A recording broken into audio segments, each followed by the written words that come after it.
Akhilesh from Wrestling Inc. Thank you so much for taking the time. First thing I got to ask you is... where'd you say you were from? Wrestling Inc. Oh, okay, cool. I'm very familiar with it, yeah. Yeah, so first thing I wanted to ask you is, before the appearance of Broken Matt, there was the pioneer of high-risk matches in WWE.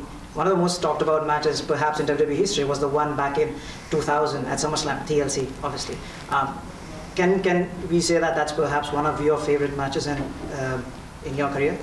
Yeah, I certainly love all those matches. I mean, first and foremost, like, it was kind of the matches that put us on the map and made us superstars in many ways.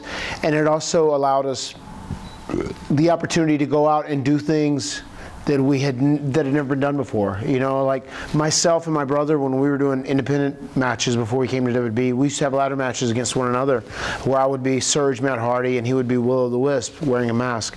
You know, and like once we had this best of series against Edge and Christian, we ended up doing a deal and pitching different matches, and the last match being a ladder match, and they ended up going for it because we knew Edge and Christian were two guys very athletic. They could do stuff on our level, and we thought there'd be a great chemistry between the four of us as athletes. And once we did the first ever tag team ladder match at No Mercy 1999, it was just off to the races from there. We, you know, integrated the Dudley Boys and tables, and that's where all the TLC insanity began. And to me, being like one of the forefathers, you know, that kind of started that movement of the six guys, it's very cool that that's like a TLC is a pay-per-view. You know, it's an event that's done every year in WWE, so it's something that is a staple of WWE history, and that's cool to be a performer that like was able to create something that became like a mainstay in WWE. Right, and you also talked about your experience teaming with Bray Wyatt, who recently returned to WWE Starcade. And he's also one of the most underrated performers in WWE today. He is. So can you talk about your experiences, how it has been dealing with someone like Bray Wyatt, whose character is kind of similar to yours?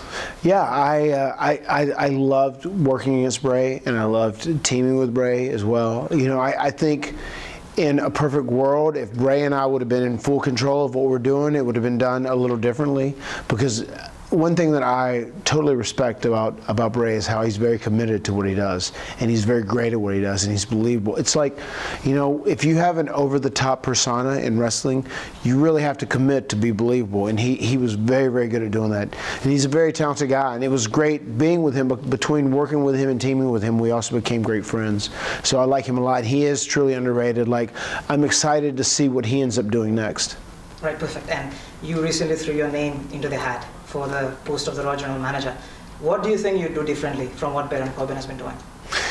I feel like, you know, Baron Corbin obviously is a character that's in the role of like abusing his power and putting the good guys in bad situations and taking advantage of it. I feel like coming in, it would be like, obviously a fresh start, considering I would be a good guy in many ways, and I think I could put Woken Matt Hardy, being the character he is and how over the top he is, I think he'd be very entertaining in a general manager role. And it's one of those things where I could put guys in unique situations or unique matches, or, you know, my interaction with each and every talent could be so unique. I think part of the funnest thing between Broken Matt Hardy and Woken Matt Hardy was the interaction that I had with other regular performers. And I think if you have Woken Matt Hardy interacting with, you know, the women's division and all the different athletes of the men's division, I think there would be so much entertaining television there. Well, absolutely. And recently you posted a video on your YouTube channel saying you were going home, but you recently said you would want to return to Indian competition. Any timelines that you're looking at this point? There is not a set timeline. Whenever I was going home, there were some issues, some nagging injuries I was dealing with, and I had to go home and do some rehabilitation.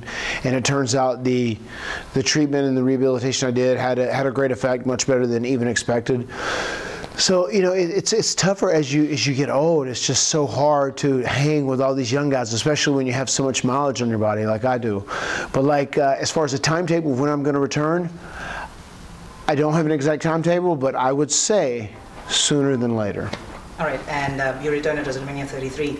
Obviously, the WWE Universe loved it, but how difficult was it for you and Jeff to keep things under wraps, because no one knew that you were going to show up at WrestleMania? Right. You know, for me, it wasn't too tough. I don't think. I think for Jeff, it bothered him a little bit, especially at Ring of Honor the night before. You know, or Yeah, I think it was Ring of Honor the day before. He actually had a question like, are you guys returning to WWE? And obviously we knew. We'd known for about 3.5 weeks.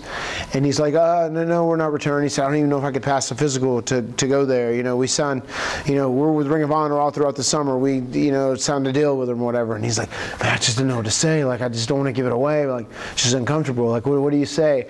You know, and it's just one of those things that I think is very important whenever you interact with media and whatnot. You obviously don't want to give them spoilers about things that are going to happen, but you just tell them things without lying. You know, that's kind of the key to it. You have to keep it exciting, you know, and that's one of the things I feel like I'm pretty decent at, is like keeping people guessing at what the next thing is. And even though that might frustrate some people, really that's what you should want as a fan, because the whole fun part of wrestling is when you see something and something happens or occurs that you weren't expecting at all. Right, and WWE recently announced tryouts in India next year in March. So what do you think about those tryouts coming to India, about the potential of the Indian superstars, anything of that sort? I mean, I think it's a great opportunity for anyone who's an aspiring, you know, WWE superstar, WWE wrestler.